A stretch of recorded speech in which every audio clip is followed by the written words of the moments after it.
Olá, meus queridos alunos, aqui é o Wesley, professor de História. Nós vamos falar sobre o processo de abolição da escravatura. Esta é uma aula para a semana 2 do PET 4 do 8º ano. Preste bastante atenção nesta aula. Assista esse vídeo até o fim, pelo amor de Deus. Curta, compartilhe, inscreva-se no canal se você não é inscrito e deixe seu comentário aí. Fala se você está gostando da aula, dos vídeos, do PET 4 e tal.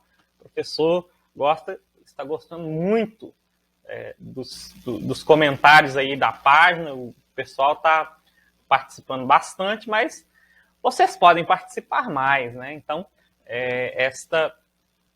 este é um convite para que você também esteja conosco, participando das nossas aulas, dando a sua opinião, dando dicas também. Se você não gostar da aula, também fala, né? Fala que aula horrível, meu Deus do céu! Mas, enfim, pode falar. Nós estamos abertos a todos os tipos de críticas respeitosas, né? Desde que respeitosas, né? Então, vamos lá.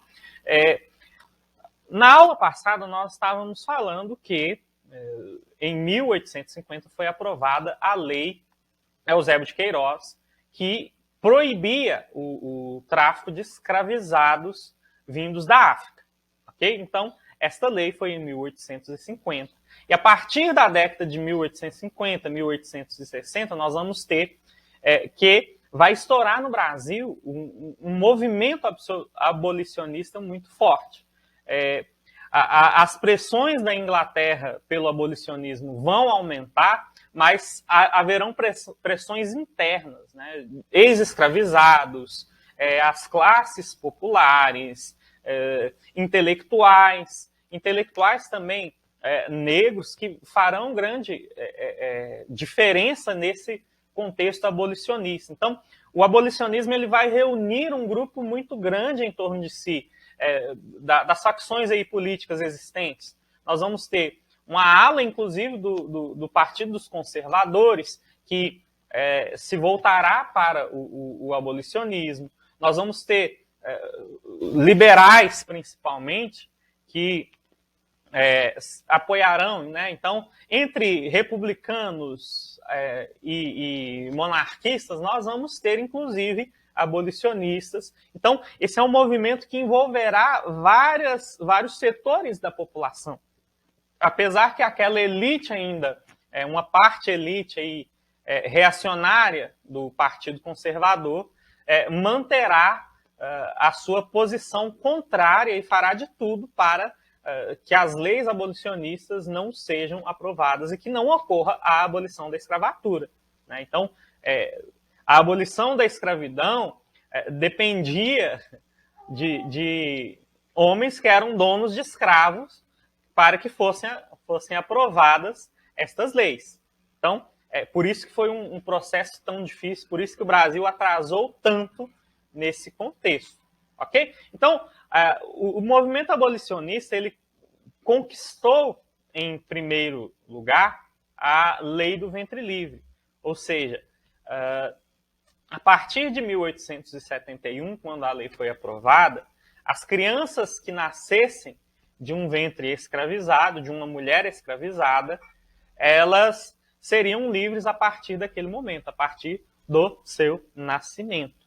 Então, esta foi, ainda que aparentemente, aos nossos olhos, bastante pequena, mas é uma conquista, né? Fruto de luta de abolicionistas. É importante nós relembrarmos essa questão da luta abolicionista. Não foi uma coisa que veio de bandeja, não foi uma bondade do Império Brasileiro com os negros. Não, foi uma questão aí resultante de lutas, de resistência, de vários movimentos que pressionaram o Império pela abolição da escravatura.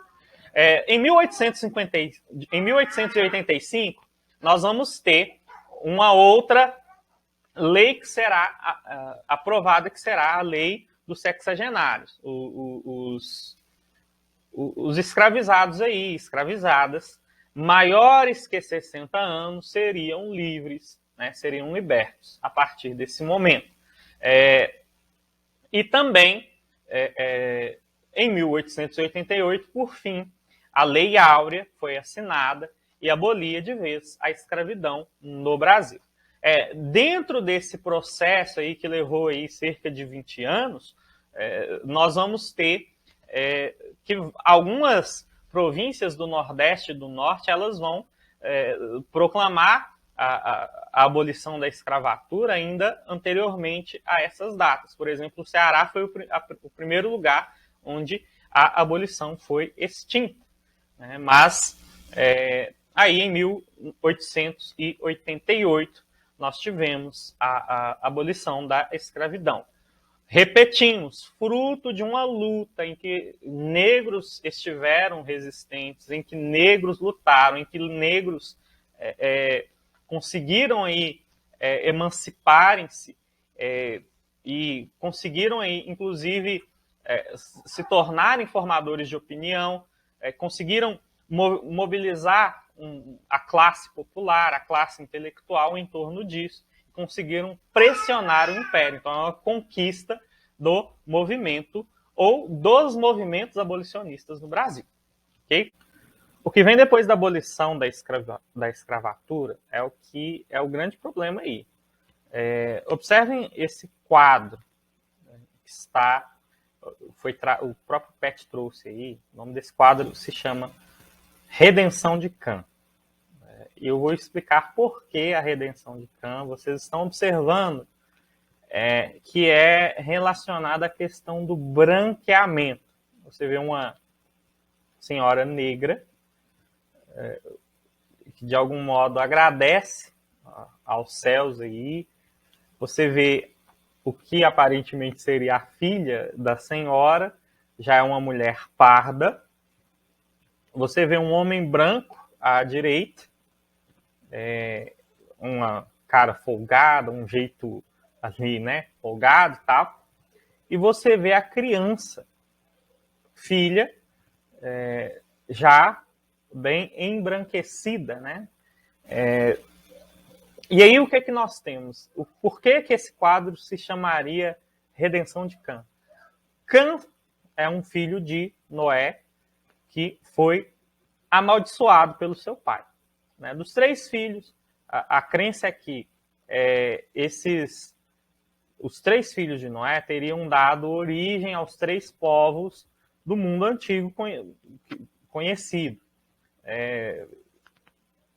Ásia, Europa e África. Então, Cã seria esse filho amaldiçoado que teria dado origem aos povos africanos. Então, essa ideia de inferioridade, essa ideia de que o povo africano seria um povo amaldiçoado, um povo inferior, é uma ideia que estava aí muito presente, estava muito em cena no século XIX, com as teorias racialistas do darwinismo social. Nós explicamos um pouco disso na primeira semana, nós voltamos a retomar esse assunto hoje, nós vamos retomá-lo na terceira semana de forma mais aprofundada, mas é importante nós observarmos que naquele momento do século XIX, e assim pensava a elite brasileira naquele momento, os povos africanos eram povos inferiores, eram povos que mereciam ser subjugados, que tinham características que eram negativas. Né? Então, a ideia, por exemplo, da grande imigração no Brasil, a ideia de trazer povos europeus para o Brasil é justamente para um embranquecimento da população, para que esses povos europeus, entre aspas, de uma raça superior, trouxessem as suas características civilizadas e civilizatórias e as suas boas características para melhorar o povo brasileiro. Isto era o que estava na cabeça das pessoas, da elite brasileira, de uma elite intelectual brasileira, inclusive. Isso está presente, por exemplo, na obra, por exemplo, de Euclides da Cunha, na obra Os Sertões. O que ele entende por mestiçagem, pelo sertanejo, é algo que bebe dessa fonte do pensamento europeu do século XIX. Ok? Então, o que seria a redenção de Kant? Que seria o fato desse embranquecimento da população, esse embranquecimento tornaria a vida da neta desta senhora uma vida mais grata, uma vida mais uma vida menos sofrida do que a dela. Ela não carregaria a maldição de Cã, então por isso que existiu essa redenção, porque ela é branca. Ok? Então, essa é uma representação justamente da ideia de embranquecimento da população, de branqueamento, trazida aí pelas políticas imigratórias, principalmente de miscigenação no Império Brasileiro. Ok?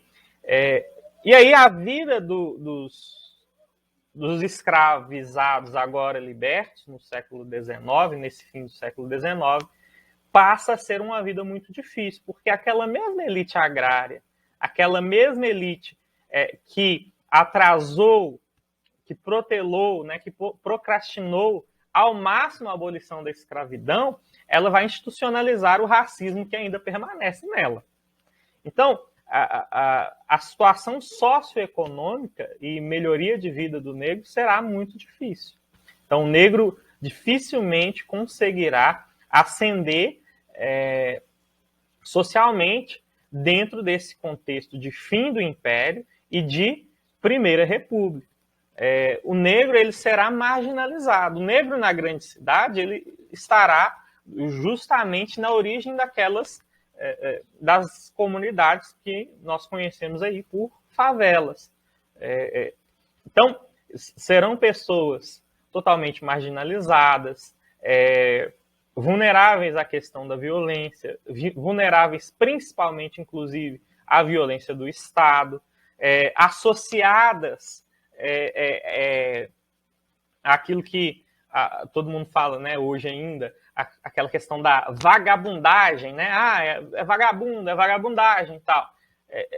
Esta situação, e sendo que, por exemplo, era extremamente difícil para o negro se inserir numa questão de trabalho, justamente porque os imigrantes brancos eram preferidos em relação aos negros.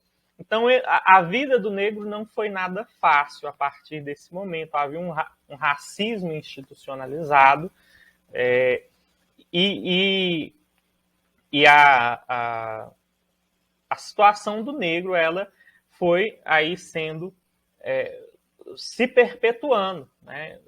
Apesar de existir essa abolição da escravatura, não houveram aí políticas afirmativas até há pouco tempo que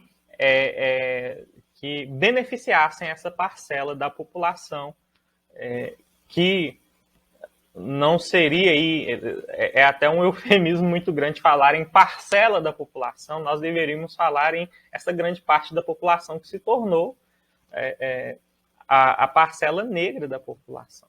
E aí nós vamos trazer alguns conceitos aí mais contemporâneos, mais atuais, e a própria situação atual do negro é um sinal dessa situação, o que nós chamamos de racismo estrutural. O que é o racismo estrutural? É quando nós vemos que as questões raciais, algumas palavras, algumas brincadeiras, algumas falas, algumas piadas, elas começam a serem naturalizadas. Então, existem coisas sendo naturalizadas a respeito do negro no Brasil. Então, associar o negro a um determinado grupo social, associar o negro a um determinado tipo de problema é bastante comum. Então, essa naturalização do preconceito, do racismo, é o que nós chamamos de racismo estrutural. E isso é visto, nós podemos verificar em dados, sim, em dados aí, em várias áreas aí. Percebam, a questão da distribuição de renda no Brasil em 2018. Então, os brancos estavam aí, com a renda maior, com a renda muito grande, e aqueles que estão abaixo da linha da pobreza, em sua maioria, são pessoas pobres, né? O negro e o desemprego, o negro faz parte da maior parcela de desempregados, né? A maior parte dos desempregados são negros, né? A representação, por sua vez, nós somos aí, entre negros e pardos, cerca de 54% a 55% da população do Brasil, e você tem aí menos de 24%, menos de 25%, na verdade, de negros representando na Câmara dos Deputados. Então, a representação política é muito pequena. Outro dado aí bastante importante, vocês observam aí pelos dados que é muito mais fácil um negro evadir-se da escola do que um branco. Então, a chance de um negro evadir-se, né, ou seja, sair da escola e não completar o ensino médio e o ensino superior, ela é muito maior. Então, há uma dificuldade nesse aspecto. E nós somos professores. Gente, quem aqui, né, quem está assistindo esse vídeo, que é professor, que é meu colega, né, não ouviu nessa pandemia que fulano de tal não está fazendo os PETs, não está fazendo as atividades porque ele precisa trabalhar, ele prefere trabalhar a estudar porque precisa ajudar em casa. Então, é uma realidade que salta aos nossos olhos. É uma realidade que nós lidamos todos os dias com a evasão escolar, né? Nós não podemos simplesmente preencher os nossos xizinhos nas nossas planilhas, ficarmos revoltados, não, mas os nossos alunos já não estão enviando os nossos PETs, mas muitas desses PETs não enviados é justamente de alunos que estão sofrendo, que vivem numa situação de marginalização social, e que estão dentro dessa parcela, desses 54% da população do Brasil que é negra e que tem grande chance de não completarem o ensino médio e de não fazerem uma faculdade. Ok? É importante nós observarmos a situação por esse ponto de vista. Ok? A questão da violência também. A maior parte das pessoas mortas violentamente no Brasil também são negras. Então, enquanto nas questões em que o negro, de prejuízo, nós temos aí os negros são sempre prejudicados nas questões de benefício também. Há uma questão em que o negro é pouco beneficiado. Então, é uma questão estrutural do racismo no Brasil. Então, qualquer pessoa que diga que não existe racismo no Brasil, ela simplesmente nega a realidade. Ok? E dentro dessa questão, nós vamos ter a necessidade de políticas afirmativas. Então, dentro dessas políticas afirmativas, nós temos, por exemplo, a política de cotas. Né? O programa ProUni, Universidade para Todos, é um dos exemplos de políticas afirmativas. O que seriam essas políticas afirmativas? Seriam políticas para reparar socialmente aquelas situações em que os negros foram prejudicados desde a abolição, desde a própria escravidão.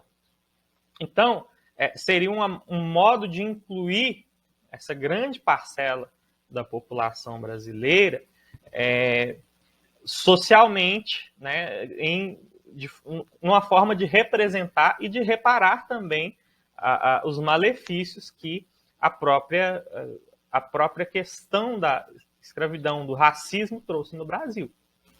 Ok? Então, é bastante importante nós entendermos que foram aí 3 séculos de escravidão, e aí mais o século XX inteiro, sem nenhuma política que beneficiasse de forma bastante clara os negros. Então, nós temos aí essas políticas afirmativas que nos dão o ProUni, por exemplo, é um pontapé inicial na questão da representatividade negra dentro da universidade, dentro do ensino superior. O debate pode ser levado mais a fundo no sentido, olha, precisamos melhorar a escola pública, precisamos, ao invés de piorar, né, o ensino público com esse novo ensino médio, nós precisamos melhorá-los, né? Nós precisamos investir de forma mais inteligente, investir na formação de professores, uma questão, a representatividade do professor negro, inclusive, né? Então, quantos professores negros ou pardos você teve na sua vida? Você que é o nosso colega hoje, né, hoje nós temos um pouco mais de representação nesse sentido, mas ainda não é o ideal. Ainda não é no sentido assim, uma representatividade do tamanho, né, que nós vamos conseguir representar a sociedade de uma forma mais clara. Então, são necessárias políticas afirmativas e são necessárias cada vez mais políticas afirmativas, ok? Em relação a isso. Por quê? Porque os negros são justamente aquela parcela da população que foi mais prejudicada por causa do racismo, por causa da escravidão, por causa das políticas racistas que existiram aí durante a história do Brasil. Então, são políticas extremamente necessárias, essas políticas afirmativas. Ok? Um outro aspecto bastante importante da sociedade brasileira é a questão dos indígenas. O indígena ele aí será tomado como uma figura inocente, uma figura ingênua, e a ideia que nós temos aí no Império, a ideia corrente que nós temos no Império é justamente isso. É uma sociedade aí ingênua, primitiva. São pessoas que são bobas, né? São tolas. Então, ficará muito clara essa falta de interesse, não haverá aí políticas do Império em relação à afirmação desse indígena, em relação à ajuda desse indígena, muito pelo contrário. As terras desses indígenas serão invadidas por latifúndios, por, né, donos de terra aí, e nada será feito, ninguém será punido. Outra coisa, será retirada aí, será criada uma imagem do índio, do indígena, uma imagem artificial para dar ao Brasil uma identidade nacional e uma espécie de mito fundador que não existia no Brasil. Então, o romantismo do século XIX, nós temos aí uma tela aí que representa a Iracema que é de um romance de José de Alencar. Essa questão, né, o indígena será trazido aí como uma forma de diferenciar a identidade nacional do Brasil. Então, por exemplo, o José de Alencar ele ficará célebre na Europa publicando os seus livros, trazendo essa ideia aí. E o que é essa representação? É justamente o indianismo, né? A representação de um período histórico legendário que nunca existiu na história brasileira, e a política indigenista aí na prática aí, nunca existiu na questão do Império. O que vai acontecer? O José de Alencar ficará célebre, as pessoas vão comprar jornais, porque eles publicavam aí trechos dos seus livros, dos seus romances, nos jornais. Então, por exemplo, principalmente jornais franceses vão publicar os livros do José de Alencar por meio de artigos. Né? Então, todos os dias, como que numa novela, o José de Alencar ia lá e publicava uma parte do livro. As pessoas ficavam loucas para saber o fim da história e tal. E isso popularizou-se no Brasil também. Então, traziam-se aí jornais traduzidos, principalmente da França, para se lerem esses romances que eram publicados via jornal. O José de Alencar é tem grande representatividade nesse contexto de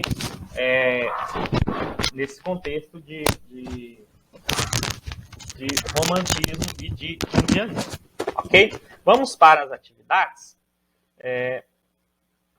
A número 1, vocês vão falar quais leis abolicionistas foram promulgadas entre 1850 e 1888. Ok? Incluam aí as que nós não falamos, mas que nós falamos na semana 1. Ok? A número 2, por que as leis de cotas são um tipo de política